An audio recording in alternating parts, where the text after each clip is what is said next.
Bismillahirrahmanirrahim. Assalamualaikum warahmatullahi wabarakatuh. Okey, so untuk hari ini kita sambung sharing session kita untuk topik yang baru, which is topik yang kelima, bab yang kelima, iaitu topik kekongruenan, pembesaran dan gabungan transformasi. Okay, basically untuk some of the subtopik kita pernah belajar waktu kita form 3. Waktu form 2 pun awak pernah belajar dah benda ni. Ada some of subtopik yang kita pernah belajar. So basically kali ini kita go into deeper. Kita belajar macam mana nak aplikasikan keseluruhan yang kita belajar tu dalam satu soalan. Faham tak? Macam tu lah.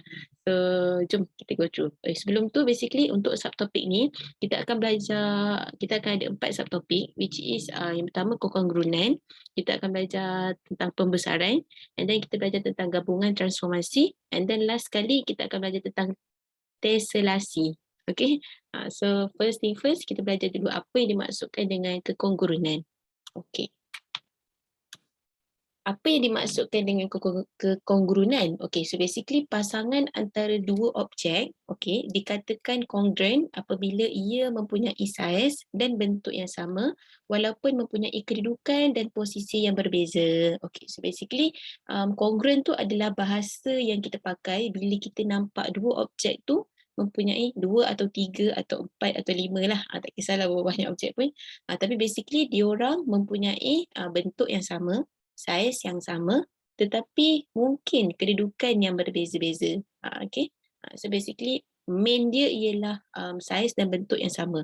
Kedudukan tu yang seorang macam ni ke macam ni ke macam ni, tak kisah bentuk-bentuk macam-macam, kedudukan orang macam-macam mana sekalipun, posisi diorang macam mana sekalipun, asalkan saiz dan bentuk sama, so kita panggil diorang tu sebagai pasangan kongruent. Okay. So first kalau tengok kat sebawah tu ada contoh 3.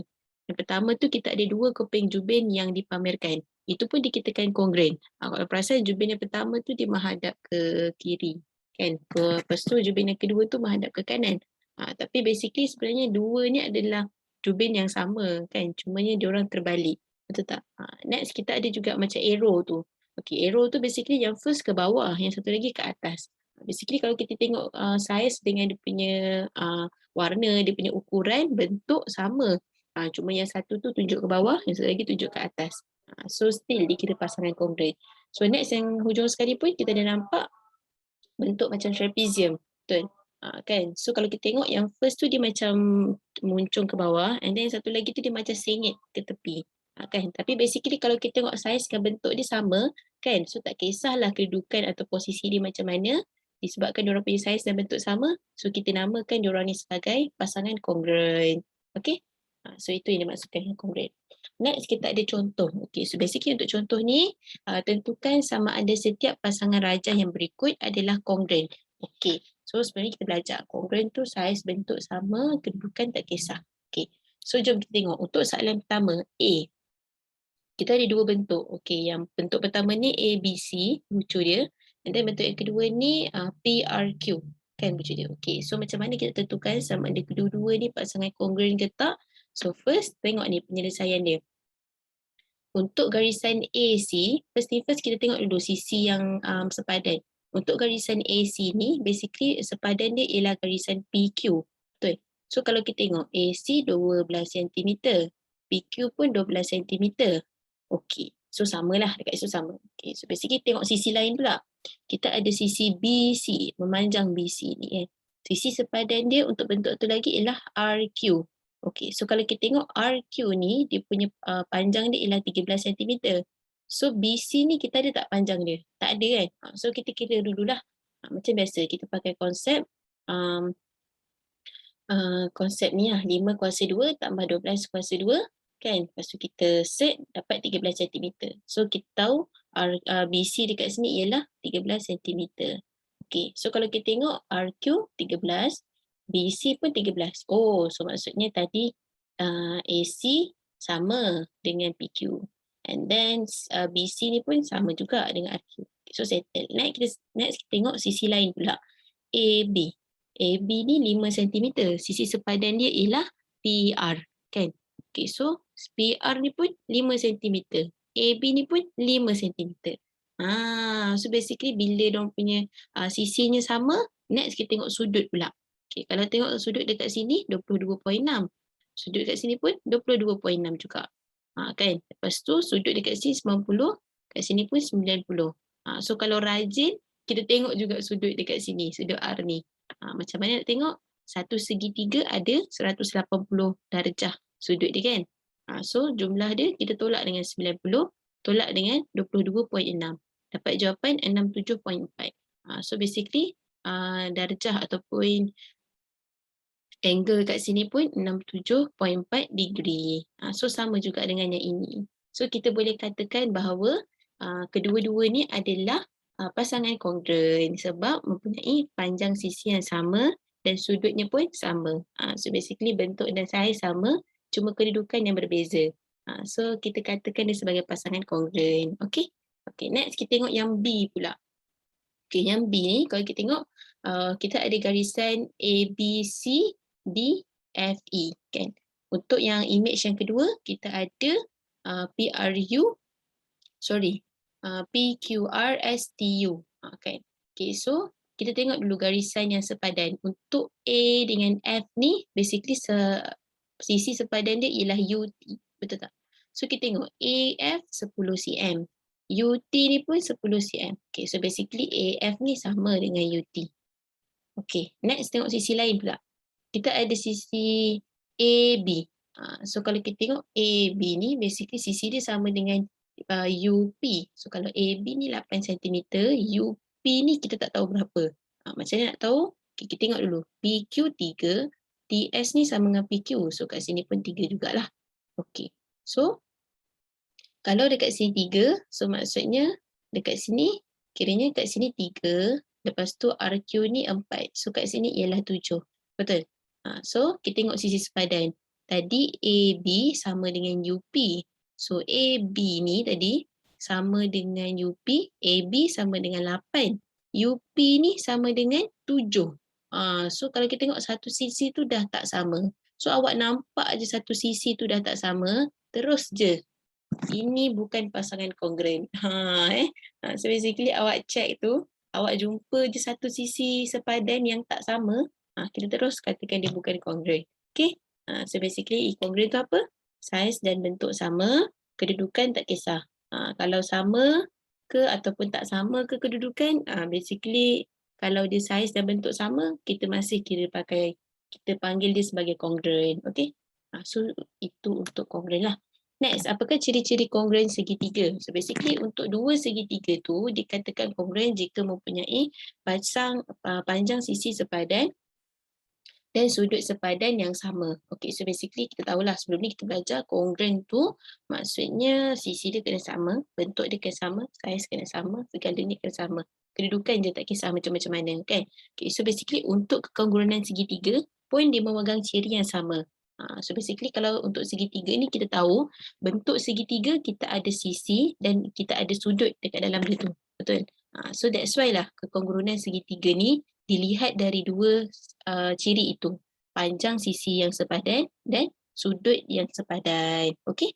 So basically untuk dua objek ni kalau awak tengok, kita akan tengok dulu yang mana dia punya sisi yang sepadan. So basically contoh kalau garisan AB ni kan, garisan AB ni sisi sepadan dia ialah garisan FG.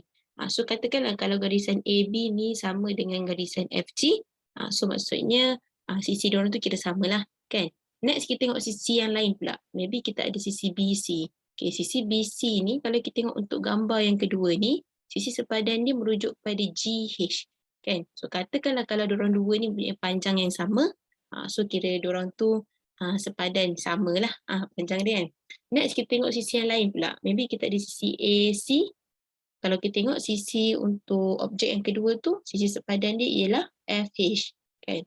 So basically kalau diorang punya panjang ni sama, lepas tu yang lain-lain ni pun sama, so dia menepati untuk ciri yang pertama, panjang sisi mereka sepadan.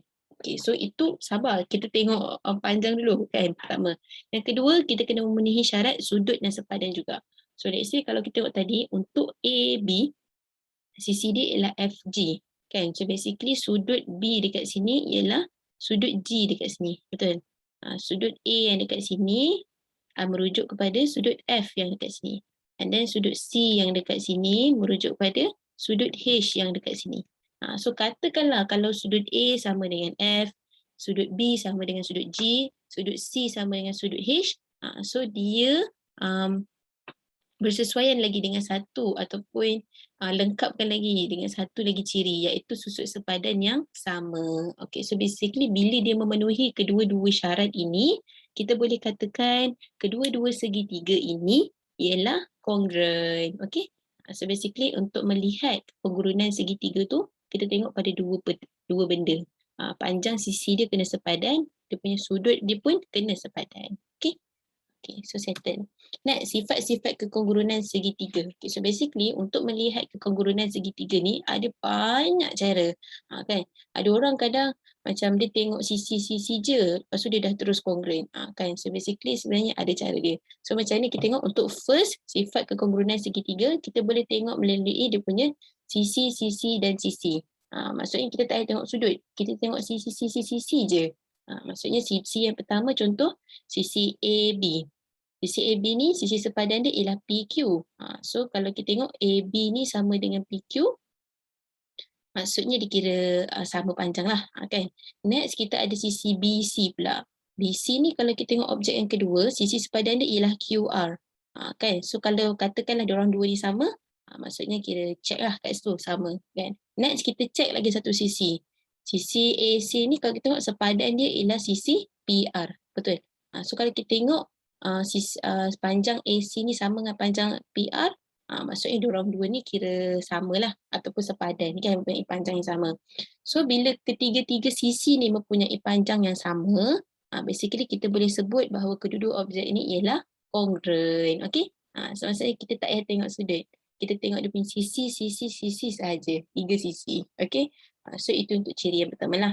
Ciri yang kedua, kita boleh juga tengok dari sudut, sisi, sudut dan sisi. Maksudnya macam mana? So first pilih dulu satu sisi yang awak nak. Contoh kalau kita pilih sisi AB. So sisi AB ni untuk objek pertama, sisi sepadan dia untuk objek kedua ialah PQ. Betul? Okay, so kita tengok. Oh, panjang AB ni sama dengan panjang PQ. Okay, so settle lah kat situ. Dia memenuhi syarat. Next, kita tengok sudut pula. Sisi, sudut, sisi kan. Kita tengok sudut. Kalau BAB ni sama dengan PQ, maksudnya sudut pada A ialah sudut pada P. So katakanlah kalau sudut pada A dan sudut pada P ni sama, maksudnya diorang tu memenuhilah syarat yang kedua, iaitu sudut kena sama. Next, yang ketiga kita tengok pada satu lagi sisi. Okay, so tadi kita tengok pada sisi AB. Lepas tu kita tengok pada sudut A, and then kita tengok pada satu lagi sisi. Pilih, contoh awak pilih sisi AC kan. Okay, so kita tengok sisi AC ni, kalau pada objek kedua, sisi yang sepadan dia ialah PR. So katakanlah kalau diorang dua ni sama, maksudnya dia memenuhilah untuk syarat diorang dua ni mempunyai sisi yang sepadan. So basically, bila sisi yang pertama AB sama dengan PQ, and then sudut untuk A pun sama dengan P, lepas tu panjang AC pun sama juga dengan panjang PR, so basically kita boleh panggil dia sebagai congruent. Okay? So basically itu untuk ciri yang kedua. Ciri yang ketiga, kita tengok sudut, sisi, sudut. Maksudnya, kita tengok untuk sudut, lepas tu tengok sisi dia, and then kita tengok sudut yang kedua. Okay, so. Sorry. Okay, basically, okay, kita sambung Untuk ciri yang ketiga, kita nak tengok kekongrunan segitiga tu, kita tengok dari sudut, sisi dan sudut. Maksudnya kita tengok untuk sudut, okay, first pilih mana-mana sudut. Contoh awak nak pilih sudut A untuk objek pertama ni kan. So basically untuk objek yang kedua ni, sudut sepadan dia ialah P. Okay. Next kita tengok dari punya sisi. Untuk objek pertama ni, sisi dia contoh kita pilih AC kan. So kita tengok objek yang kedua ni, dia punya sisi sepadan dia apa? PR. Macam tu. Next, kita tengok sudut satu lagi. Pilih, awak nak pilih sudut mana? Contoh kalau kita pilih sudut C. So maksudnya sudut sepadan untuk objek kedua dia ialah sudut R.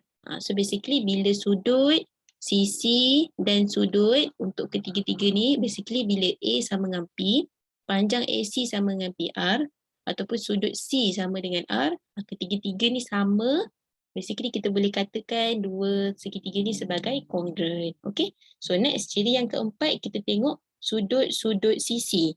Maksudnya pilih mana-mana sudut. Contohnya kita nak pilih sudut A. So maksudnya sepadan dia ialah P. And then kita nak pilih sudut. Satu lagi kita akan pilih sudut juga. So, contoh awak nak pilih sudut C. So sudut sepadan dia ialah R.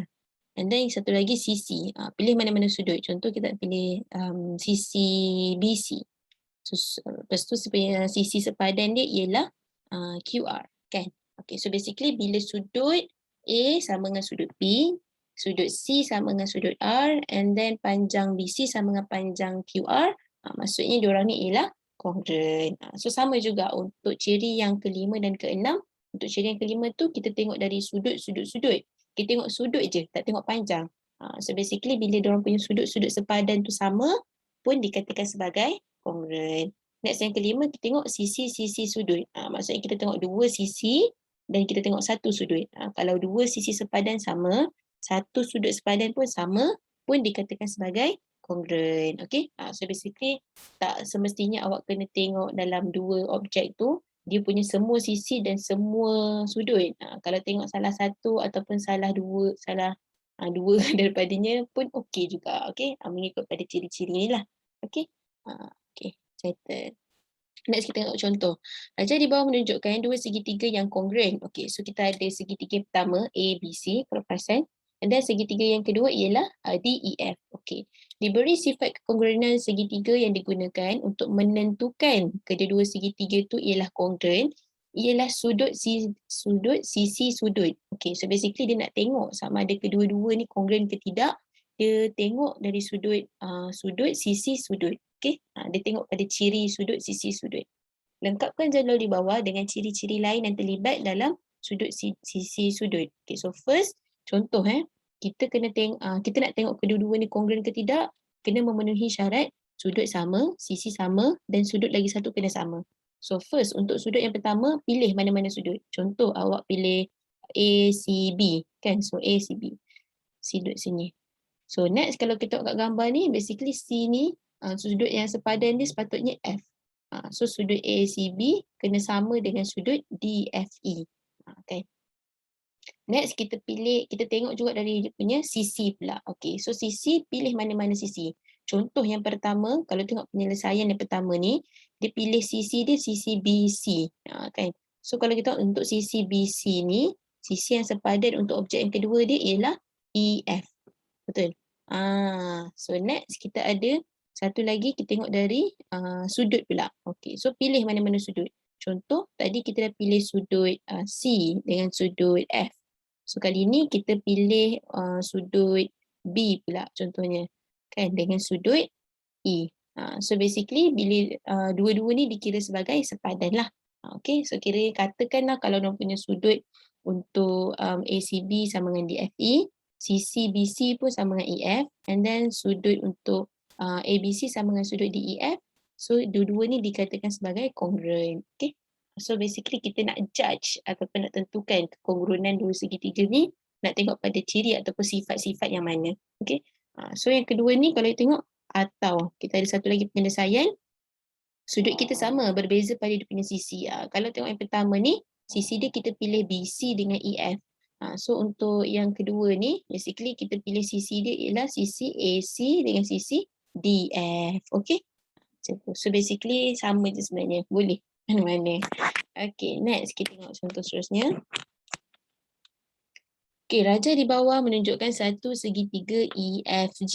Okay, so kita ada satu segitiga EFG. Diberi satu lagi segitiga KLM mempunyai bentuk dan saiz yang sama dengan segitiga EFG. Okay, so kita ada satu lagi objek KLM. Saiz dan bentuk dia sama dengan EFG ni. Okay. Nyatakan sifat kekongruenan segitiga yang digunakan untuk menentukan kedua-dua segitiga itu adalah congruent sekiranya yang pertama A. Sudut EGF sama dengan KML, sudut EFG sama dengan KLM dan panjang EF sama dengan KL. Okay, so kalau awak tengok kat sini, kita lukis dulu mula-mula EFG. Kan? Lepas tu kita lukis satu lagi, kita buat je sama bentuk sebab tak nak pening kan. Kita buat je bentuk yang sama. Tapi kita tengok pada ciri yang disebut. Kalau kita tengok kat sini dia kata sudut GEGF sama dengan sudut KML. So kalau kita tengok yang gambar pertama ni, kita ada E kat bawah, G kat atas, F ni dekat bawah ni. Kan? So basically yang kedua ni, macam mana kita nak tentukan kedudukan KML? Kita ikut je EGF. EGF, bawah, atas, bawah. So KML pun bawah, atas, bawah. Sama letak. Macam tu. Okay? So settle. Yang kedua, sudut EFG sama dengan KLM. Okay, so yang tadi tu kita ada sudut kat sini, sama dengan sudut kat sini. And then kita ada sudut EFG sama dengan KLM. So sudut kat sini sama dengan sudut dekat sini. Next, kita ada panjang EF sama dengan KL. So panjang EF sama dengan panjang KL. Okay. So ciri yang mana digunakan untuk menentukan kekongruenan kedua-dua segitiga ini? So kalau kita tengok, first dia tengok pada sudut. And then dia tengok pada sudut juga. Lepas tu yang ketiga dia tengok pada sisi. So untuk menentukan kekongruenan segitiga ini, dia melihat pada sifat kekongruenan segitiga iaitu sudut-sudut sisi. Okay? So tengok, ni sudut, ini pun sudut, dekat sini sisi. So sifat yang digunakan untuk menentukan kekongruenan segitiga ialah sudut-sudut sisi. Okay? Macam tu. So untuk yang B pun sama. Kita lukis benda yang sama. Tapi EG sama dengan KM. Okay, so mula-mula tengok panjang sisi. Lepas tu dia tengok sisi yang kedua. And then dia tengok sisi yang ketiga kat sini. Nampak tak? Kan? Okay, so basically kalau kita tengok ciri yang pertama sisi. Yang kedua sisi. Yang ketiga pun dia tengok dari segi sisi. So maksudnya sifat untuk menentukan kekongruenan segitiga dalam kes yang B ni ialah sisi, sisi, sisi. Okay? So next yang C. Kalau tengok yang pertama tu dia tengok dari sudut sisi. Lepas tu yang kedua dia tengok sudut. Lepas tu yang ketiga dia tengok sisi. So maksudnya dia tentukan melalui sisi, sudut, sisi. Okay? Macam tu. So basically sebenarnya kita kena tentukan melalui semua sudut dan semua sisi. Tapi basically ada sesetengah, tapi basically sebenarnya tak perlu. Kalau awak tengok daripada awak boleh tengok kekongruenan segitiga tu melalui 6 sifat yang tadi. Pilihlah yang mana-mana awak nak untuk menentukan kekongruenan segitiga. Tak perlu tengok dari semua sudut dan dari semua sisi. Cukup kalau contoh kes sudut-sudut sisi, maksudnya awak tengok satu sudut, tengok sudut lagi satu, awak tengok sisi lagi satu, kalau sama ketiga-tiga ni, dah. Terus kita cakap dua-dua tu ialah kongruent. Okay? Macam tu. Next, macam mana nak menyelesaikan masalah yang melibatkan kekongruenan? Okay, so basically first kita ada Siva menyediakan dua kepingkat berbentuk trapezium yang kongruen seperti ditunjukkan dalam rajah. Okay, so basically kita ada dua objek, tapi trapezium, lepas tu dia kongruen. So bila kongruen maksudnya saiz dia sama, bentuk sama. Okay. Siva mencantumkan dua kepingkat itu untuk membentuk satu pentagon yang berlogo lengkap. Jika perimeter pentagon itu ialah 90 cm, hitung luas dalam centimeter square pentagon itu. Okay, so basically kita ada dua bentuk kan. Lepas tu dia kata dia mencantumkan dua kad tu menjadi bentuk pentagon yang berlogo lengkap. Kan? So jika perimeter pentagon ialah 90 cm, hitung luas centimeter square untuk pentagon tu. So basically dia nak luas. So first kita cantumkan dulu kita punya logo kedua-dua objek ni lah kan, membentuk pada logo pentagon. Okay, so kita dah cantumkan. So basically korang perasan ini ialah A, yang ni ialah B. So this one ialah A dan this one ialah B. Perasan tak? Kan? So kita tahu dua-dua ni kiranya kongruent. So maksudnya panjang BC sama dengan panjang ST. Panjang AB sama dengan panjang PQ. Panjang DA sama dengan panjang RQ. Dan panjang DC sama dengan panjang SR. Betul? Kan? So bila kita gabung, kita tahulah kedudukan semua ni macam mana. Next, kita tengok untuk CS ni, basically 90 cm tolak AD, tolak DC, tolak QR, tolak RS. And then kita kena kira panjang AB pula. Nak tahu panjang AB, macam biasalah kita pakai luas pentagon sama dengan 2 kali darab luas trapezium. Okay, so kita gunakan strategi yang kita dah rancang tadi. So macam biasa, kita cari dulu panjang CS. Nak tahu panjang CS, 90. Okey, tolak 13, tolak 20, tolak 13, tolak 20. Okey. So, dapat 24 sentimeter. Ini adalah daripada perimeter. Disebut kat sini perimeter 90. Okey, so kita tahu panjang CS ialah 24 sentimeter. Next, kita nak tengok panjang CB pula. Okey, nak tahu panjang CB sama dengan 12 sentimeter. Okey, sebab kat sini disebut kan. Logiknya macam mana dapat kat sini CB 12 sentimeter. Lepas tu macam mana kita nak cari panjang untuk kecil ni pula. Kalau perasan dekat X kat sini. Kan, yang kecil ni daripada A sampai ke D. Kecil ni berapa? Kita pakai konsep ni lah. 13 kuasa 2 tolak dengan 12 kuasa 2. 13 kuasa 2 kat sini. 12 kuasa 2 tu panjang ni ibaratnya. Lepas tu kita setkan dia, square rootkan dia, dapat jawapan 5. So 5 tu adalah nilai panjang dekat sini. So nak tahu panjang A ke B ialah 20 ni yang pendek ni kita tambahkan dengan 5. So 20 ni kita ambil daripada DC. So maksudnya pendek kat sini sampai B ni pun kira 20 jugalah. Lepas tu nak tahu yang si kecil X ni kita pakai konsep yang tadi tu lah. Kan dapat 5. So maksudnya panjang daripada A sampai B ialah 25 cm. So nak tahu luas untuk pentagon tu ialah kita kira dulu luas trapezium. So luas trapezium ialah 1/2 darab 20 tambah 25. 20 tu panjang ini tambah dengan panjang 25 and then kita darabkan dengan ketinggian dia iaitu 12 cm. Disebabkan kita ada dua trapezium kan, kita ada trapezium A dan trapezium B yang mempunyai bentuk yang sama, so that's why kita darabkan dengan 2 kat depan ni. Okay, so dapat jawapan 540 cm². So maksudnya luas untuk pentagon tu ialah 540 cm². So senang je kongren ni sebenarnya. Basically maksudnya kita tahu satu benda tu ataupun pasangan tu dikira sebagai kongren apabila saiz dan bentuk yang sama. Okay. So tu je untuk sharing session kali ini. Next kita akan sambung dengan subtopik yang seterusnya. Bye. Assalamualaikum.